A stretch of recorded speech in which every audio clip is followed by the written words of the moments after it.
Albert Camus died in a car crash in 1960 at the age of 47. More than 50 years later, in his centennial year, what does he offer today's world?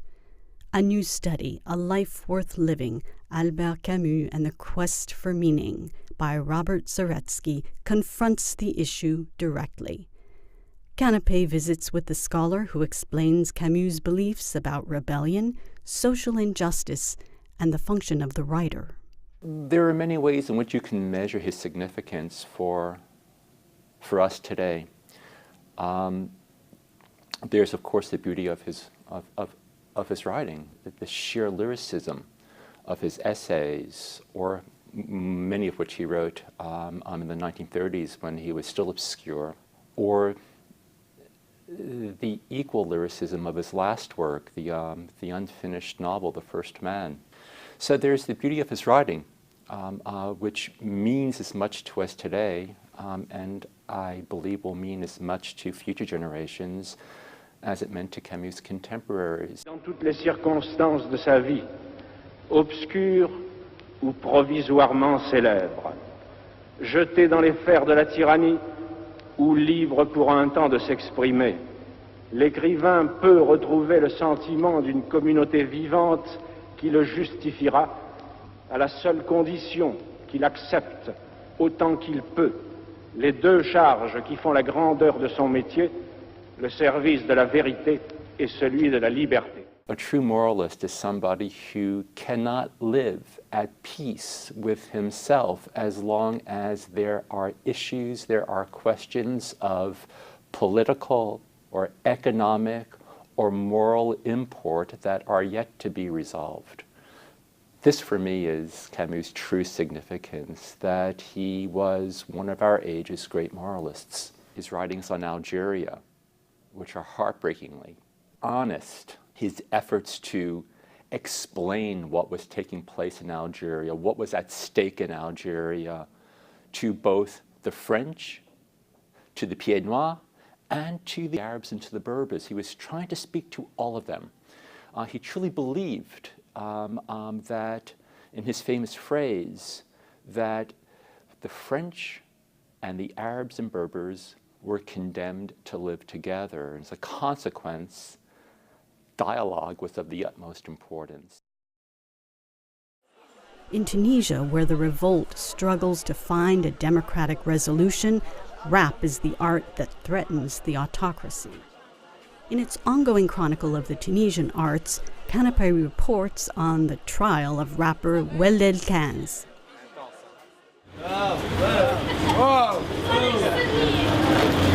Le quartier, c'est Beb Ziras. Beb Zira, elle fait partie de la Médina, de la Tunisie, tu vois. Ouais. Elle est au centre-ville, elle est à côté, tu vois. Et bon, elle reste toujours mon quartier, tu vois. Ouais. C'est ça mes origines. En fait, j'ai deux quartiers, moi. J'ai ici et c'était Zohor, et les deux quartiers sont chauds. Ouais. Mais tranquille, frère. C'est le Haller de notre quartier. Bonjour, monsieur. C'est le coiffeur de notre quartier. Le Mal.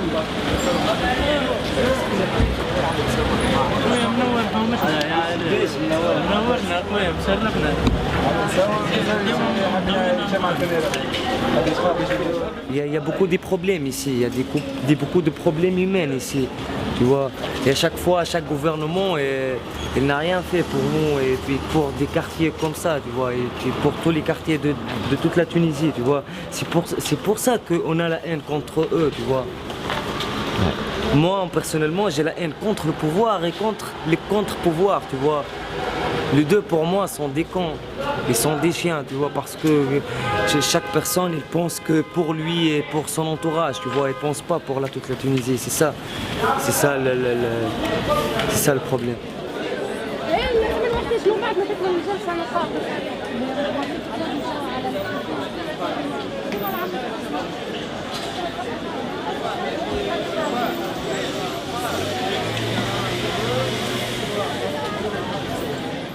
J'ai eu l'occasion de faire l'asile politique dans des pays européens, mais quand j'ai pensé, je ne suis pas un criminel, j'ai pas fait un crime pour fuir, tu vois. ma place ici, entre mes frères, entre ma famille, entre mon public, entre tous les Tunisiens, tu vois. Même si le prix est cher, mais bon, c'est ça. C'est notre vie, c'est la jeunesse tunisienne qui est en chute. C'est notre liberté d'expression qui est en chute. Même s'il n'y a pas Ould 15, il est au prison. Il y a des milliers comme Ould 15, des jeunes qui veulent prendre son liberté avec n'importe quelle manière.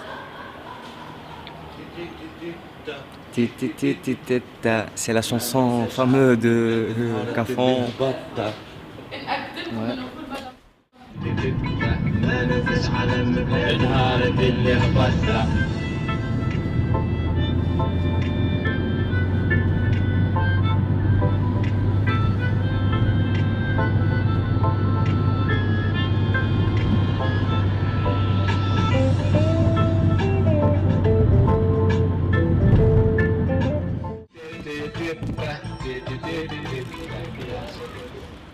Je suis un artiste tunisien, معني رابور تونسي وهذاك الريف نتاعنا اللي نحكيو بكامل حرية وكاو. أنا شنو متوقع يا سيدي؟ نتوقع كل شيء. نتوقع ابريتو انا ارتيست نغني وبا بلوس معناها وكاو. ان شاء الله ربي معانا وان شاء الله القضاء ينصفنا. والله في اللي كذوما ما نحسش، سورتو كي نطلع دروس تاع المحكمة نولي ما عادش نحس حتى شيء معناها. ميرسي عليك، عايشك. عيشوا يا بوليس ما عندنا شيء مخبي، كرهتونا في السيفير يا ربي لك انا ربيتي خرجني من مخك وربي سيب لي زين.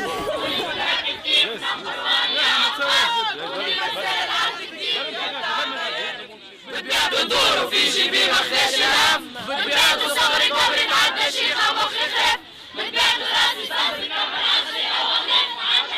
الشعب يوم أراد الحياة فلا بد أن يستجيب القدر، ولا بد للغيب أن ينكسر، ولا بد للغيب أن ينكسر. حماة الحماة يا حماة الحماة هلموا هلموا لمجد الزمن.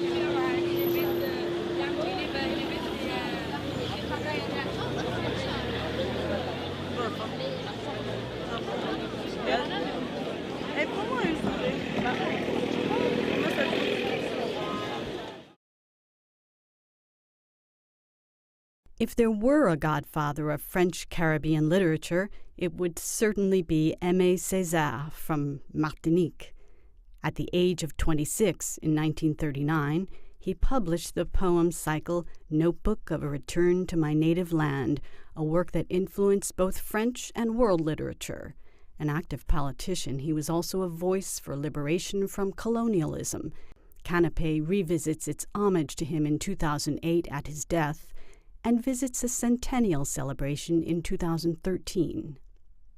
Si vous le voulez bien, je vais vous dire comment j'ai rencontré Césaire. Mais d'abord, je dois dire que je vous rencontre, vous, dans le bureau de Césaire. C'est son bureau. On est chez Césaire. Là, si je prends plaisir et si je suis très fier d'être à son bureau, c'est que je le considère comme le père, notre père.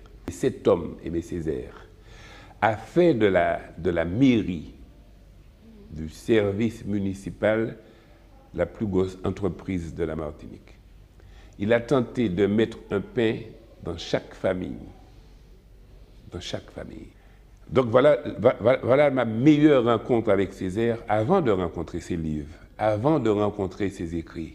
J'avais déjà rencontré ses écrits, pas sur un livre, mais dans sa pratique, dans sa démarche de tous les jours.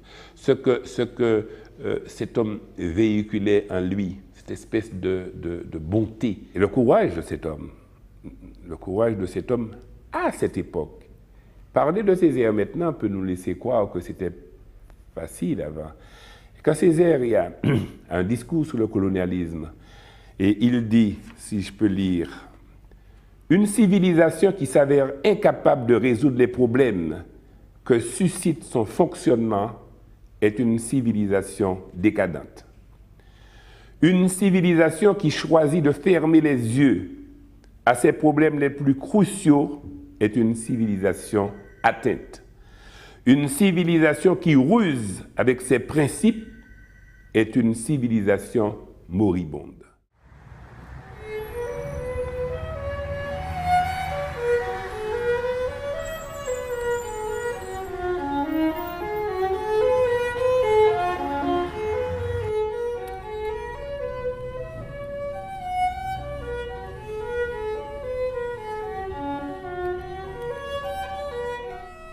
Au bout du petit matin, je viendrai à ce pays mien et je lui dirai « Embrassez-moi, sans crainte.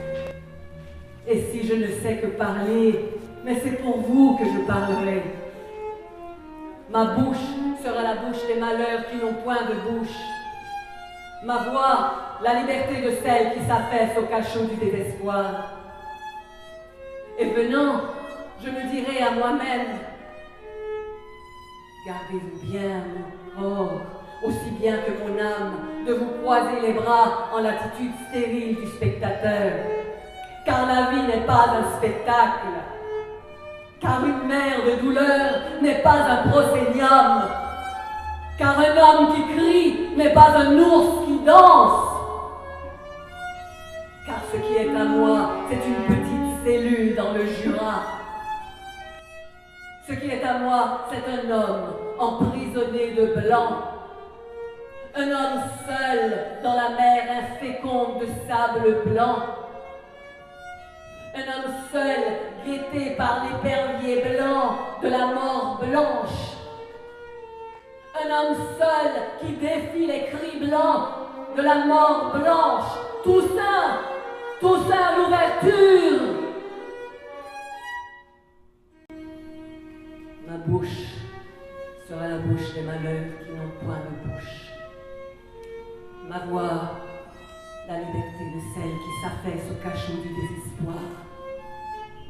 Et ma voix prononcera que l'Europe nous a pendant des siècles gavés de mensonges et gonflés de pestilence, car aucune race ne possède le monopole de la beauté, de l'intelligence et de la force. Et il n'est point vrai que l'œuvre de l'homme est finie, que nous n'avons rien à faire au monde, qu'il suffit que nous nous mettions au pas du monde, que nous parasitons le monde. Mais l'œuvre de l'homme vient à peine de commencer, et il est place pour tous au rendez-vous de la conquête. Et nous voilà maintenant, debout, mon pays et moi maintenant, ma main petite dans son poing énorme maintenant. Et nous savons maintenant qu'il nous reste à conquérir toute interdiction immobilisée aux quatre coins de sa ferveur. Il nous reste à conquérir notre place. Et notre œuvre vient à peine de commencer. Car nous savons maintenant que toute étoile chute du ciel à la terre à notre commandement seul.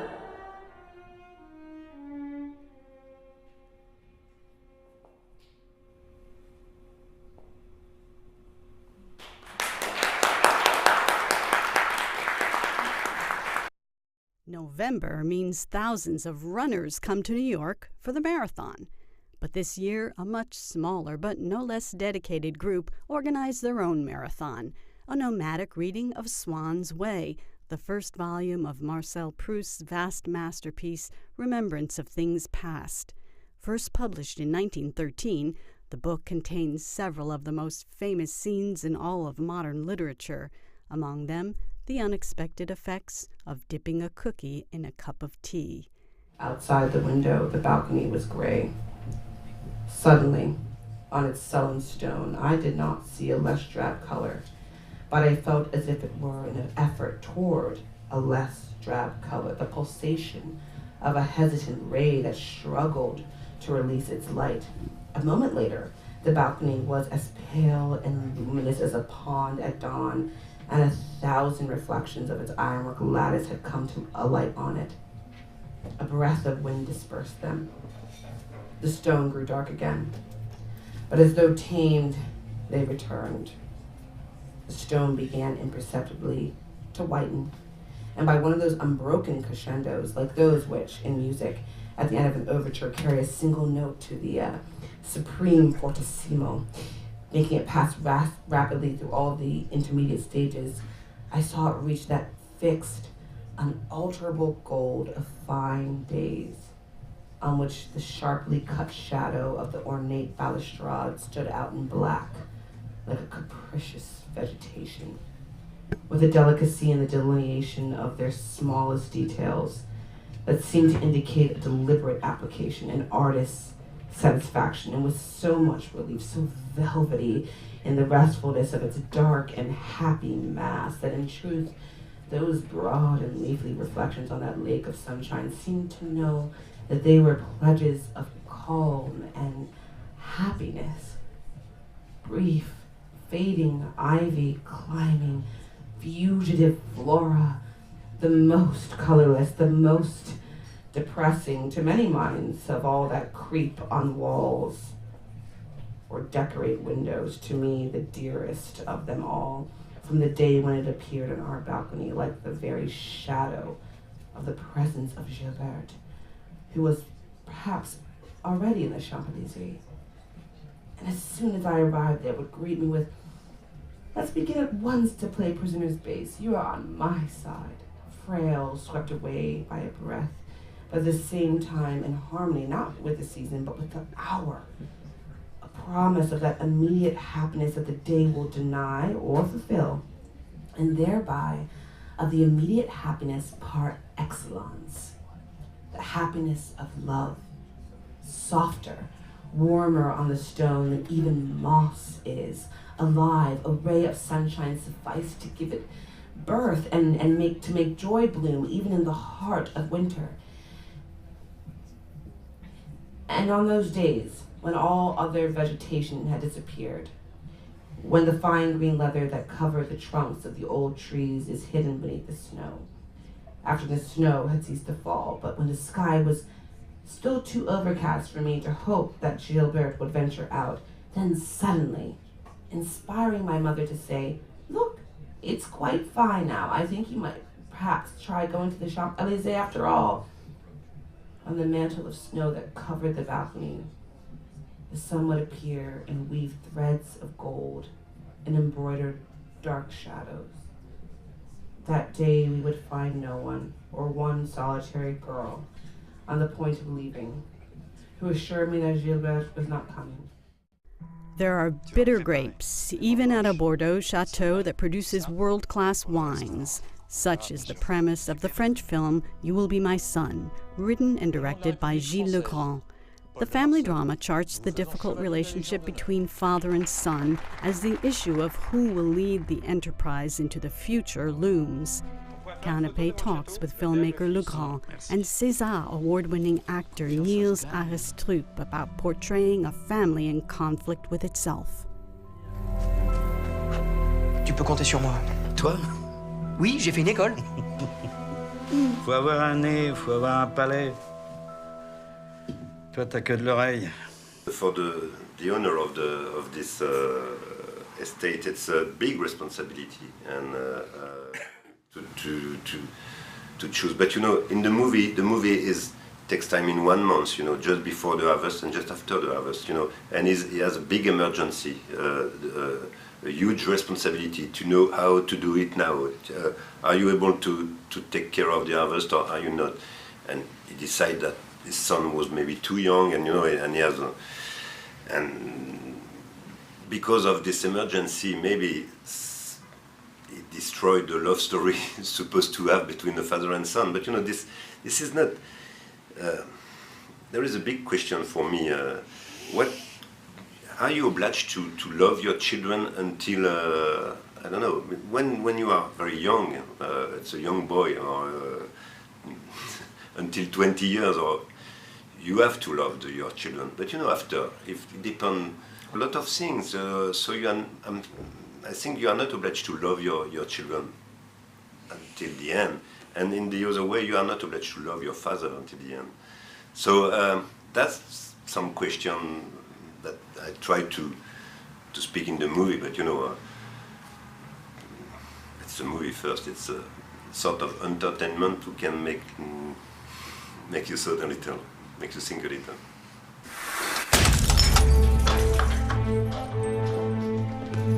Dis donc, Martin, jusqu'à preuve du contraire, c'est moi le patron, hein? J'ai jamais rien promis. Je t'ai dit qu'on verrait au fur et à mesure. Attends ton heure, mon grand. Philippe! Ah ben, je suis content de te voir, mon grand. Moi aussi. On va fêter le retour de l'enfant prodigue. Quoi, ce travail, là? Qu'est-ce qu'il y a? Tu le fais exprès ou quoi? Et si tu sais pas, tu demandes à Philippe. Je crois que votre fils, il aimerait prendre les choses en main. Martin n'est pas à sa place ici. C'est un domaine viticole, c'est pas la Cotorève. Moi, mon travail d'interprète, mon travail de comédien a consisté à essayer de défendre au maximum ce point de vue du père, hein, et d'être, en l'occurrence, aussi son avocat. Et évidemment, je sais très bien que certaines personnes peuvent être choquées de ce type d'attitude par rapport à leur héritier. Mais je vous dis, c'est simplement la reconnaissance d'une responsabilité à partir d'un domaine qui n'est pas un domaine matériel. On n'hérite pas d'une terre comme on hérite d'un compte en banque, ou comme on hérite d'un bateau, ou d'une voiture, ou d'une maison. C'est la terre, c'est le sang de cette terre, c'est des générations et des générations, c'est pas pareil.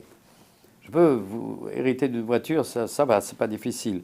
S'il avait dû hériter de son compte en banque, c'est pas difficile. Mais la terre, c'est une autre chose. Quand Gilles disait le vin, on dit que c'est le sang du Christ. Peu importe qu'on soit croyant ou ne soit pas croyant, il y a des choses qui sont du domaine du spirituel par rapport au vin.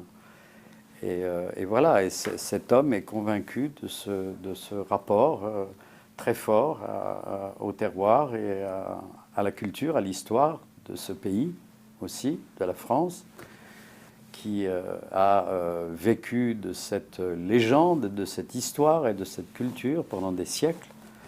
Et il n'en est pas le propriétaire. À partir du moment où je n'en suis pas le propriétaire, mon héritier n'a pas non plus à en être le propriétaire. S'il en est le propriétaire, c'est qu'il a les qualités pour l'être. S'il n'a pas les qualités, il n'y a aucune raison de lui confier quelque chose qui ne m'appartient pas.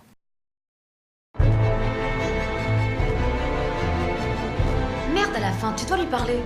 T'as pas l'impression que tu t'incrustes, là? Ta gueule! C'est pas parce que t'es bon à rien que tu dois empêcher les autres de travailler, quand même. Tu m'étouffes, tu m'asphyxies, tu mens, tu me méprises, tu m'humilies, tu passes ton temps à m'attendre. T'es le contraire d'un père.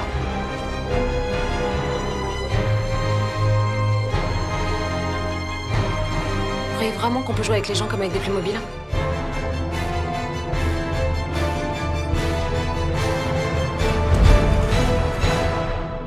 Martin est très attaché au domaine. Moi, je suis pas très attaché à Martin.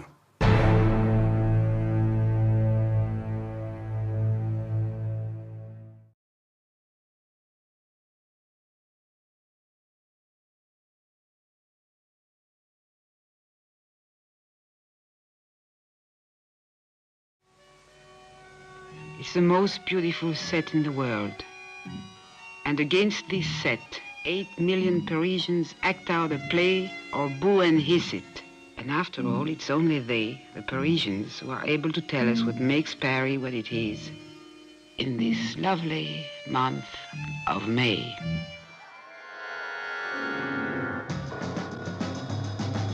Pour moi, dans la vie, ce qui compte, c'est d'abord élever la famille. C'est 7 heures ici et 8 heures pour notre travail. Entre me faire engueuler par mon patron puis me faire engueuler par ma femme, j'ai juste le trajet où je suis tranquille, maintenant je le fais en voiture maintenant. Alors ça va, j'ai même plus la tranquillité.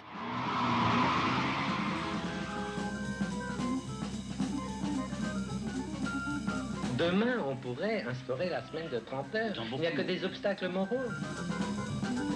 On a un peu tendance à oublier que le dernier des prolétaires d'un pays colonisateur a toujours un sous-prolétaire, celui du pays colonisé, et que cette réalité survit à la colonisation.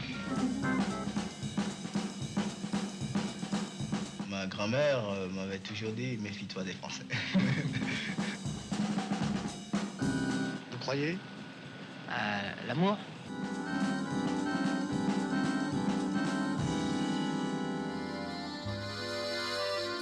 Joli, mais c'était tous les jours fête.